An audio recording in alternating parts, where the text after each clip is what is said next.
Mike Resco, Commissioner for the American Athletic Conference, and Commissioner, 2021 was such an exciting season for this conference in Cincinnati and the CFP. What excites you as we look forward to 2022? Well, first of all, great to be with you, Chris.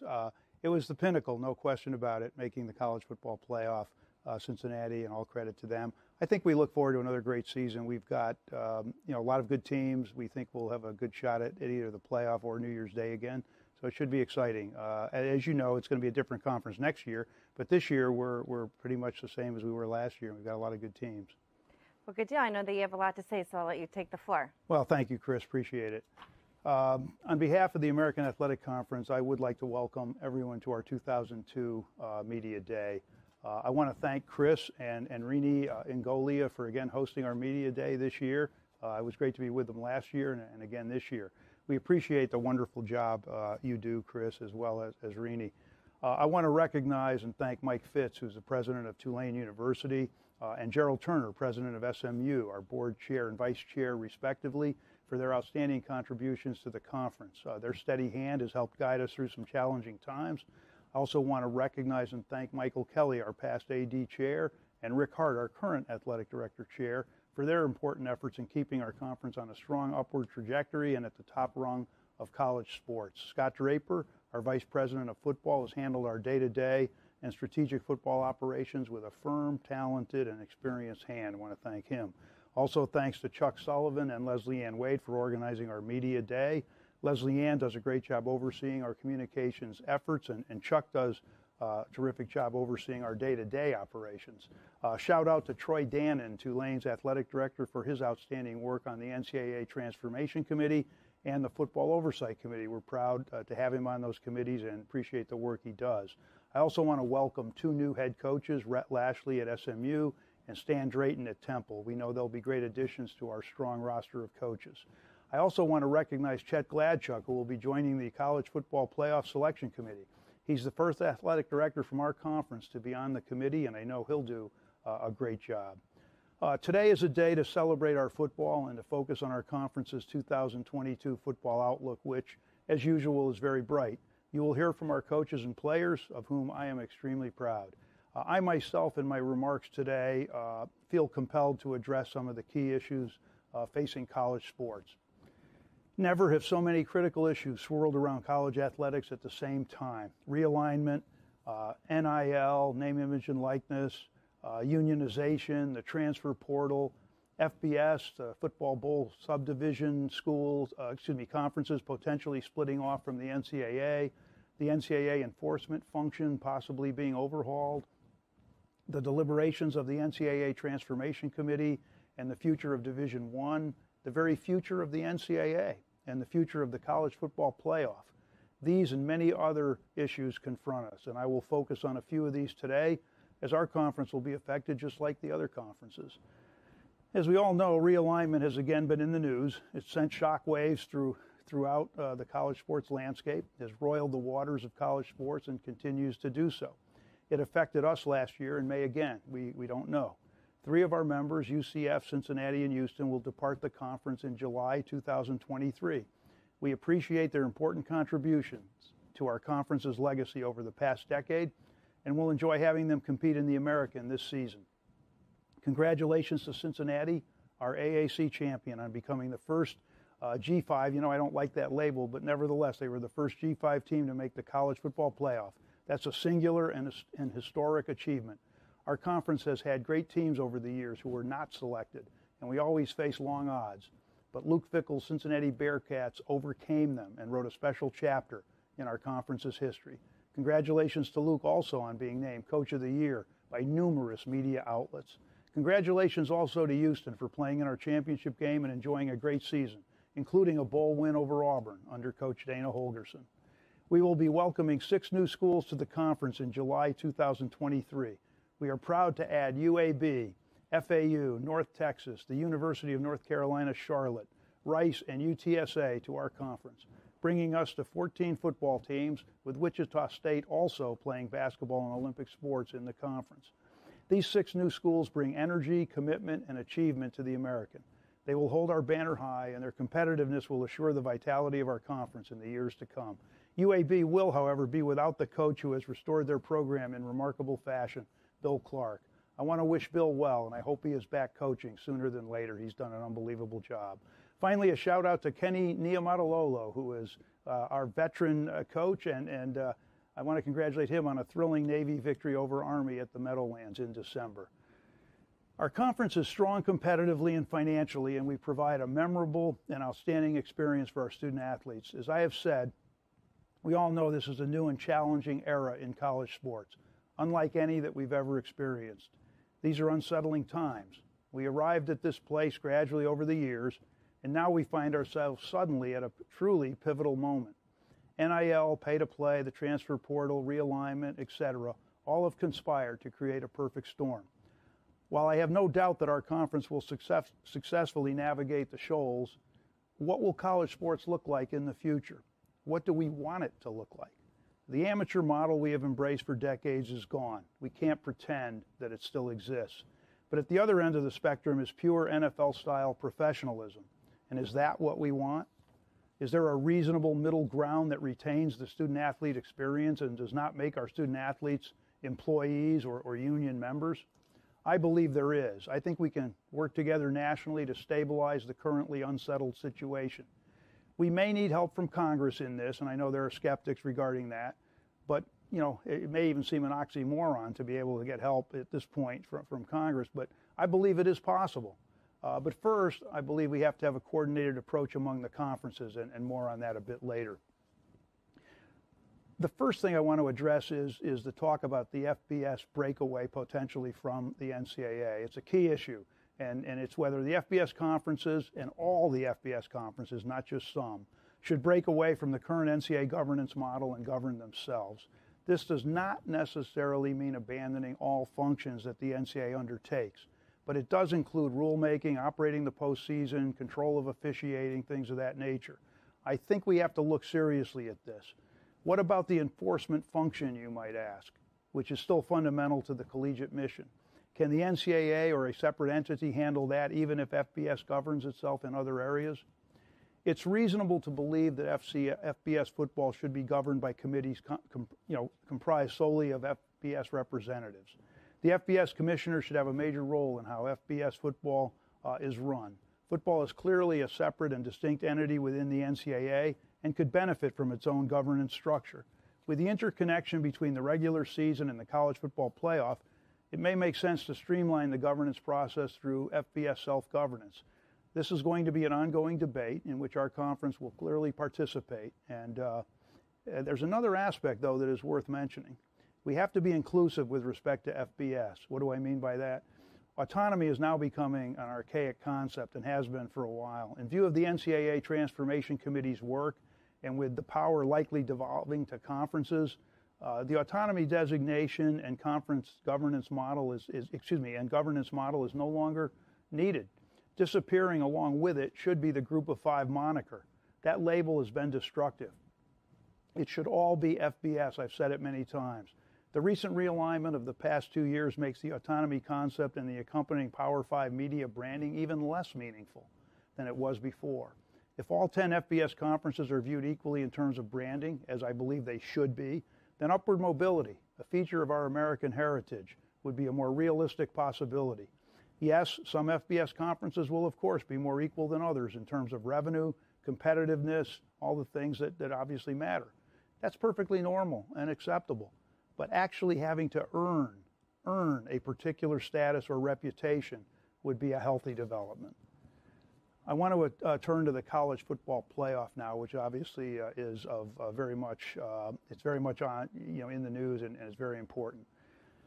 First of all, it's a shame that we did not adopt the 12-team 6-6 playoff expansion model last year, where you would have had 6 automatic bids and 6 at-large bids. It was short-sighted not to do so. It deprived hundreds of players of the opportunity to participate in an expanded playoff in 2024 and 2025. We will soon be back at the drawing board. We have heard that all options are now in play, that perhaps conference championships should not matter, and that all spots should be at large. I believe such a model would be a serious mistake. Virtually all playoffs in all sports reward teams for winning their leagues or their divisions. for being champions.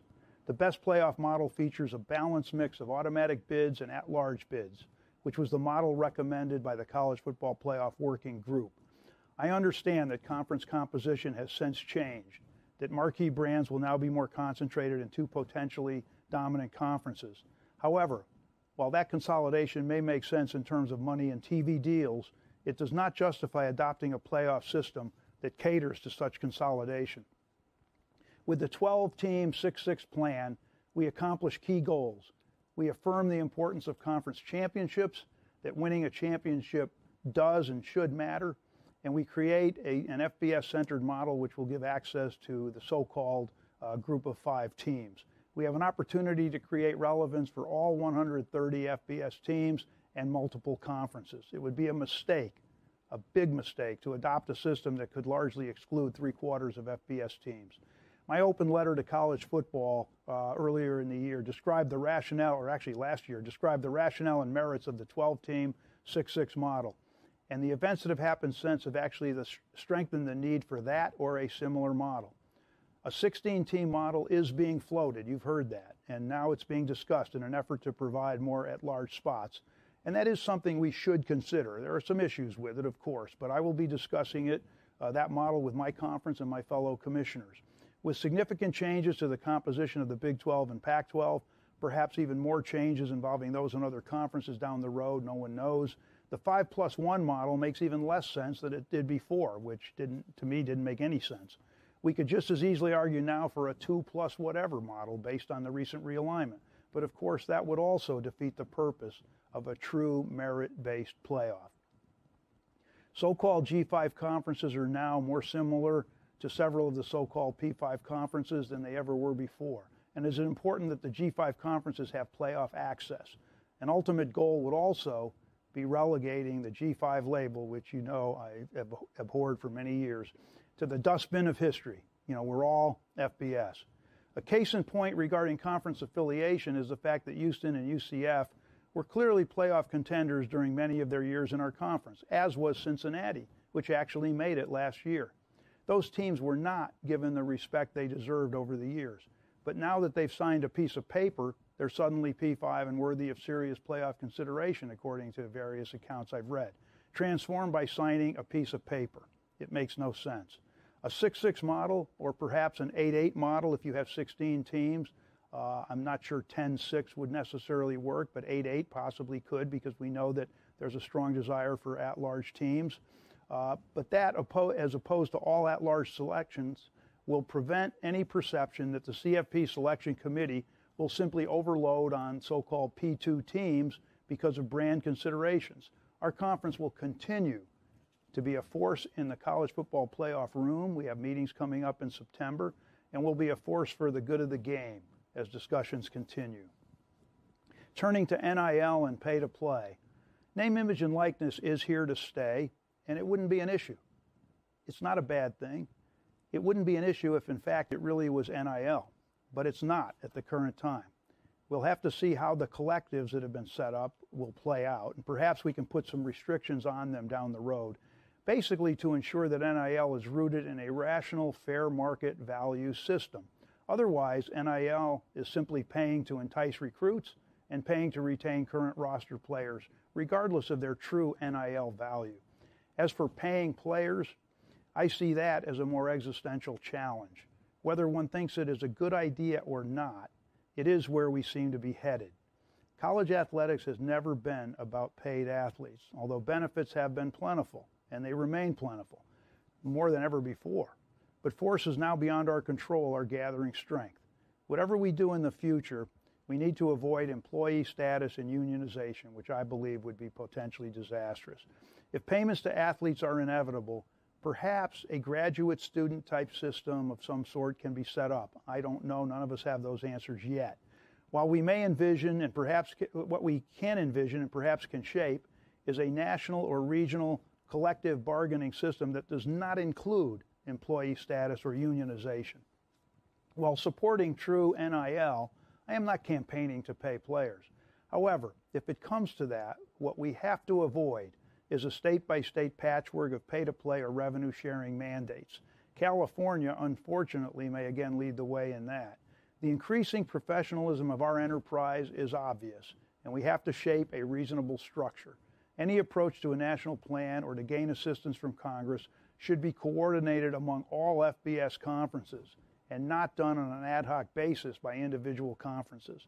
And however prevalent the financial aspects of the player and school relationship become, the non-negotiable part of this is that the games must continue to be played by full-time students of our universities who meet admission requirements and who make progress toward a degree.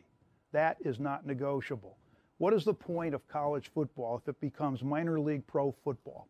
If it's no longer tethered to academic pursuits? If the institutions simply lend their names and brands to a form of minor league club football?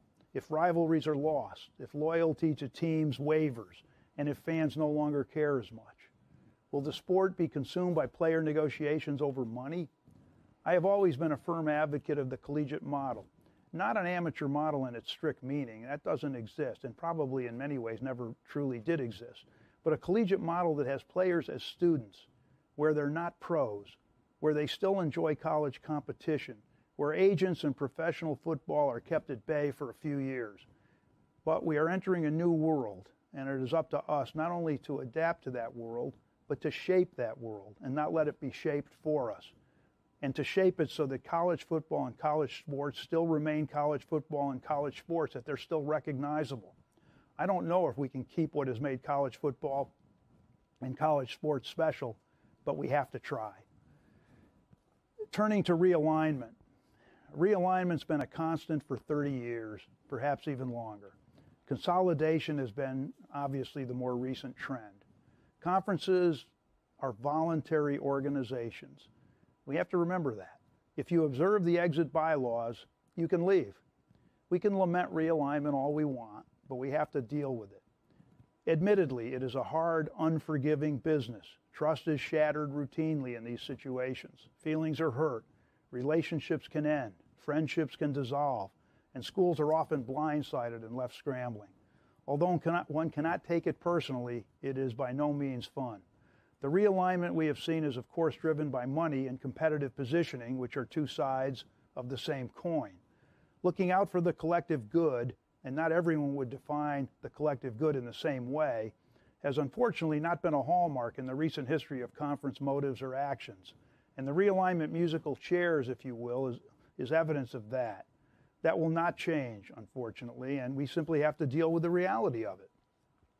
Realignment has shifted our conversation dramatically. You don't hear as much about student-athlete well-being, loyalty to school, or goals that do not include conferences seeking the last dollar. The student-athlete may well be getting lost in this. The educational enterprise, while never in perfect alignment with big-time college sports competition and commercial values, had and has value. We should not be cavalier about its loss. The conversations at media days this year, I've noticed, have shifted almost entirely to marketing, branding, and further realignment. Student-athlete well-being is rarely mentioned. The quality and strength of conferences is now tied almost entirely to their marquee schools and their brands and to the last dollar they are earning. That now seems the only way that we evaluate them. Maybe it always was the only way we evaluated them. Nevertheless, the health of our enterprise lies in the diversity of competition. We are not the NFL. We are not consolidated in one league or two leagues, regardless of that trend. Our conference, for example, has focused on our performance on the field. And any marketing we've done over the years, the P6 campaign, for example, was based on our achievements. It would all have been fluff without the on-field success.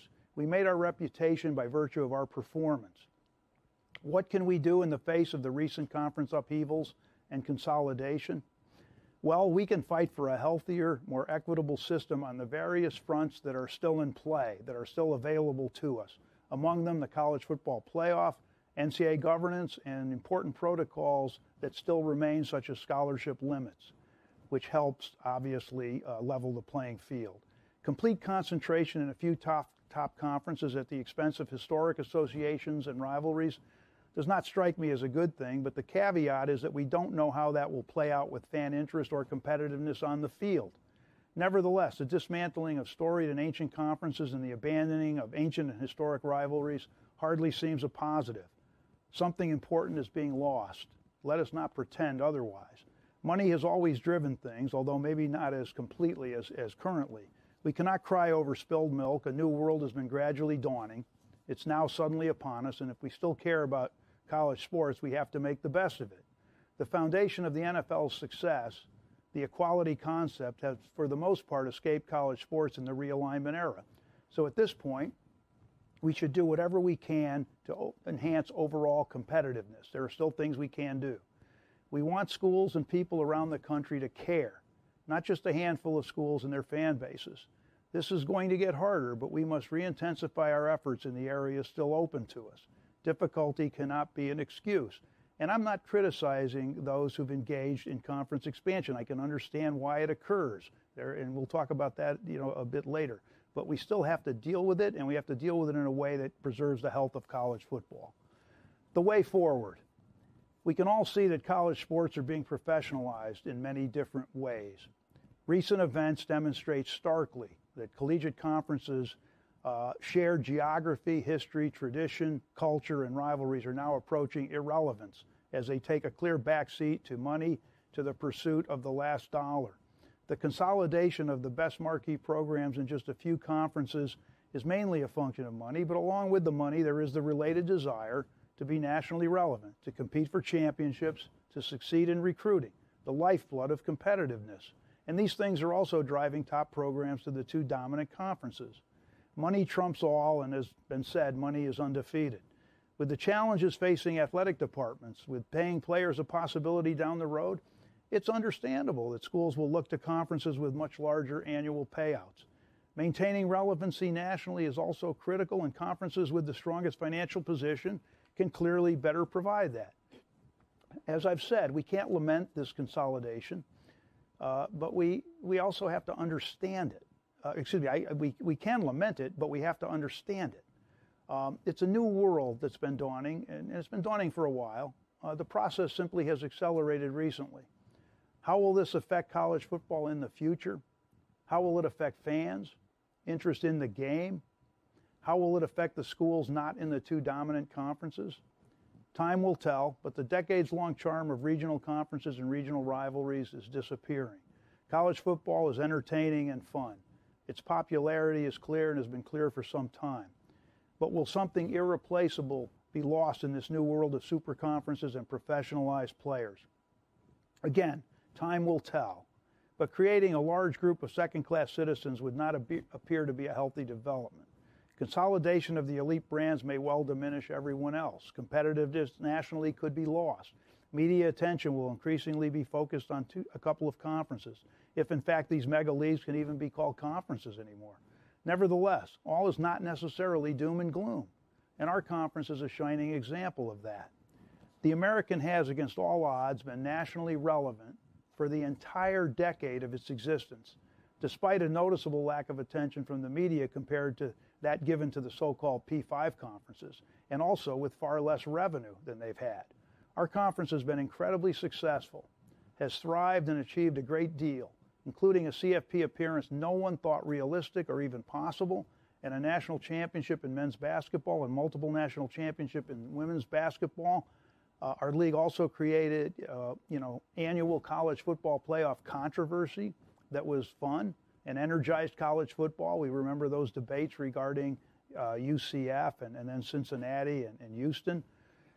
Our goal, despite the revenue disparities and other advantages enjoyed by the now Power II conferences, is to remain competitive at the highest level, to continue to achieve a level of success no one expects.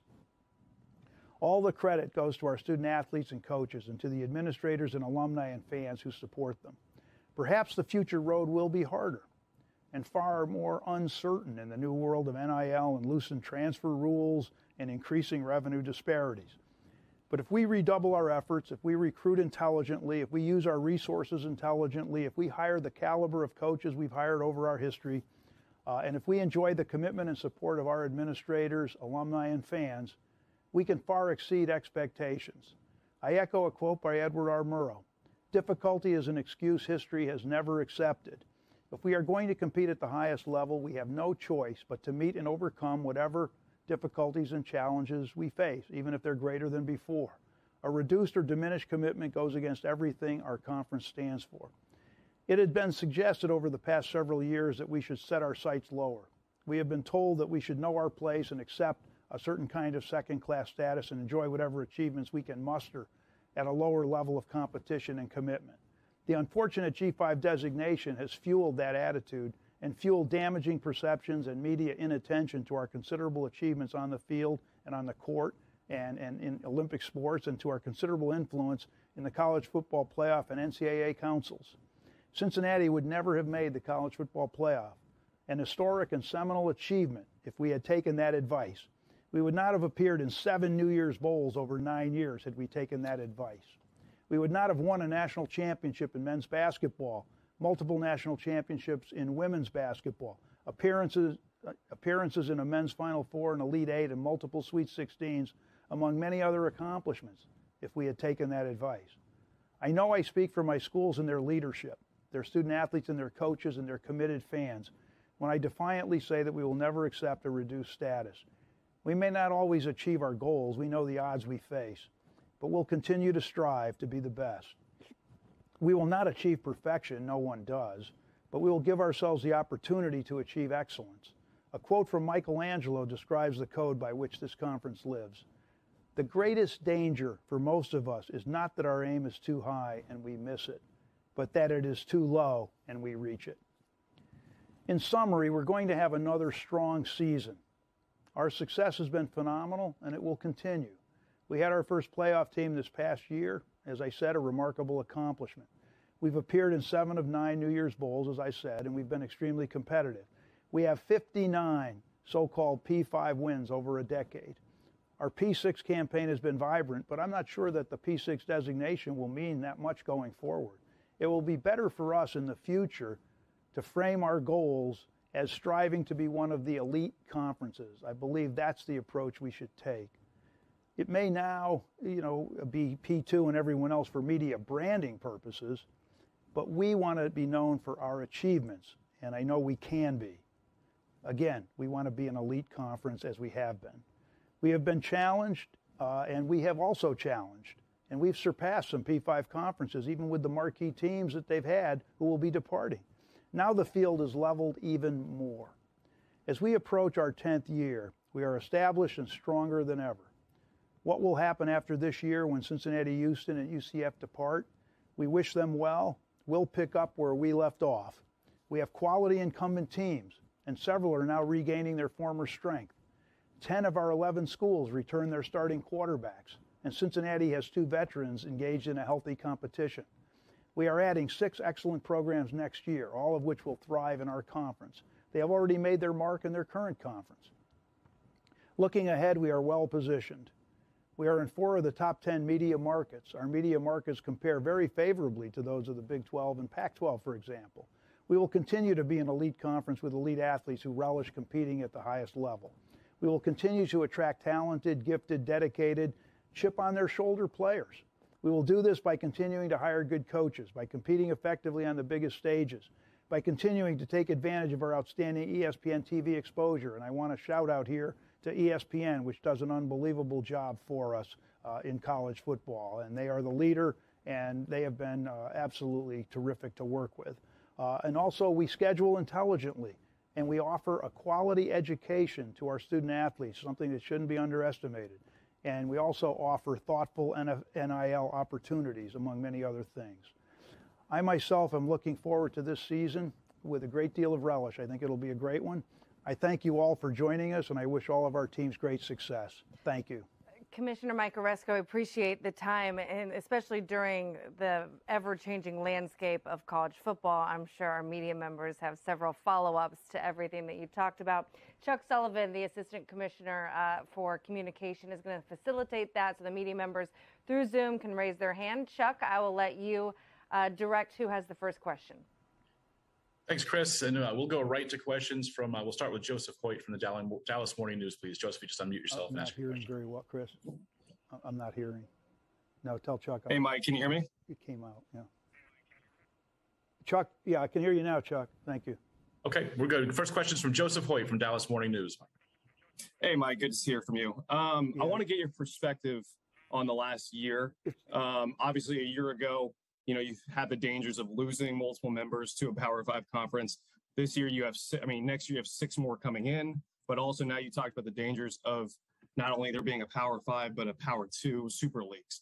I guess from last year to this year, do you feel that this is a more precarious situation for the American, or do you feel more confident moving forward about the idea of where we are with realignment? Yeah, thank you. I'm very confident, but I also understand that this is a very fraught time. There's no question that we face a significant challenge, and we're losing 3. After this year, we're losing 3 teams that have made a huge contribution to us, but we are bringing in some schools that have already distinguished themselves. And I think the key to our conference is going to be continuing the same DNA, meaning that we want to compete at the highest level, that we have a great TV deal that gives us the exposure, that gives teams a chance to show what they can do on a larger stage, and ultimately they can be successful. I also think there are a couple of other things that I think are going to be very important for us going forward. First of all, I think we are much more like some of the other so-called P5 conferences now that you've seen this consolidation that I alluded to. But also, I think we can take advantage of high school recruiting in a greater way, because I think you're going to see more and more emphasis on the transfer portal, where we've also done very well because we're in the right places. We're in Texas, we're in Alabama, we're in Florida, we're in Pennsylvania, we're in other places that are football hotbeds, Oklahoma.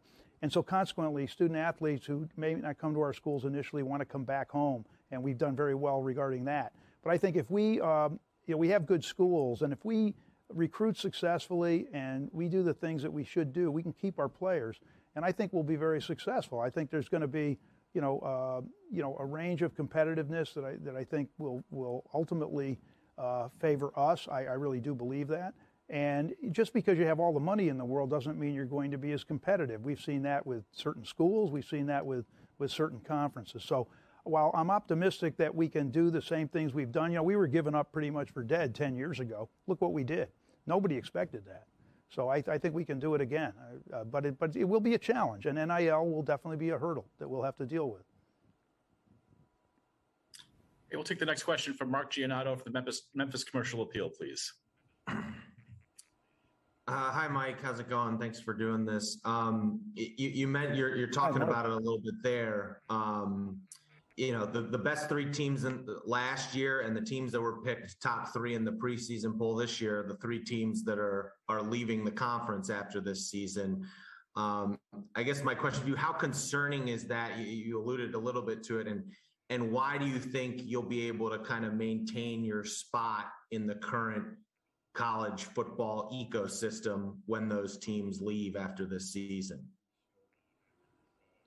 It's a fair question, Mark, but I would point out something that people could easily overlook and forget. Many of our teams have been extremely competitive in this conference. A few years ago, Cincinnati was 4-8, and they had a couple of years when they weren't competitive. And Temple had a couple of great years, really great years under Matt Rule and Chris. And then you had SMU the last 4 years doing extremely well. Tulsa was in our championship game a few years ago. I think Tulsa has defeated UCF 3 or 4 times, the last 3 or 4 times they played them. Last year, SMU, defeated UCF. And I'm not denigrating the teams that are leaving. But the point is, Houston had a period after they had that great run in 2015 and 16 where they weren't as competitive, and other teams in our conference were. Memphis, people forget that Memphis was one of our key schools. If it weren't for that big win over Ole Miss back in 2015, we might never have started getting the attention we got. Memphis had those great wins in the Liberty Bowl against UCLA, against Ole Miss twice, against Mississippi State. Let's not forget that certain teams that have been down were up at one time. ECU, East Carolina, is coming back under Mike Houston. USF had some great years under Willie Taggart and the first year in Charlie's tenure, and they're coming back. So we've got schools that can do it, they will do it, and they'll step up. And that's why I'm optimistic. Yes, we're losing 3 teams that have been very valuable, but they haven't always necessarily been our best teams. Now, we applaud the great winning streak that UCF had, but they haven't been as relevant with some of our teams. But again, I don't want to suggest that I'm denigrating any of these teams. They've done a great job for our conference. These are 3 marquee teams for us. UCF became a national brand in our conference. Cincinnati's reached heights that they never reached before under Luke, and we love what that program has done. Houston has had great years, and these schools invest. Our other schools will invest as well, and the new schools, we've gotten a commitment from them to invest at a level they need to do. So, Mark, there's no question it's a challenge when you lose 3 schools that have been on top of their game and are really great contributors. But I think we've got others that will, in fact, step up. Okay, we'll take the next one from Dan Tortora, please. Dan, unmute yourself, please, and go ahead with your question. Mike, you spoke about the enterprise, and that's something that when I was at ACC kickoff last week, it's the same wording that Jim Phillips uses, the commissioner there. Just what you can say about how you define the enterprise and what we need to do moving forward immediately to preserve college athletics. Yeah, thank you, Dan. It's a great question. First of all, college football is an heirloom. College sports are an heirloom. And they've been handed down from generation to generation. There's something special. They developed in this country in connection with universities in a way that maybe they didn't in Europe and other places where things were more professionalized or club sports. So we've got something that's been unique, and it's been unique because it covers every part of the country. And everybody in the country has been involved in it and has been, successful at some time or another. In college football especially, while we've always had the marquee brands and we've always had the great programs, there's been a leveling, and there have been teams that have stepped up, and there have been a lot of great teams that have competed. I think Jim Phillips, and Jim is a good friend, and I thought he made some great remarks at his media day, and he talked about the health of the overall organization. I think the diversity of competition is a good thing. I do lament the fact that we are losing the geographical conferences that once had, it created a certain mix in the country that was fun and that, again, it challenged, regions challenged each other. People had their own styles. A while back, the ACC pretty much gobbled up the Big East, which had been essentially a partner. These things happen, and we've moved more toward consolidation. We know why, and we know that the forces that are pummeling college sports require that, you make a bigger financial commitment, and that's concerning.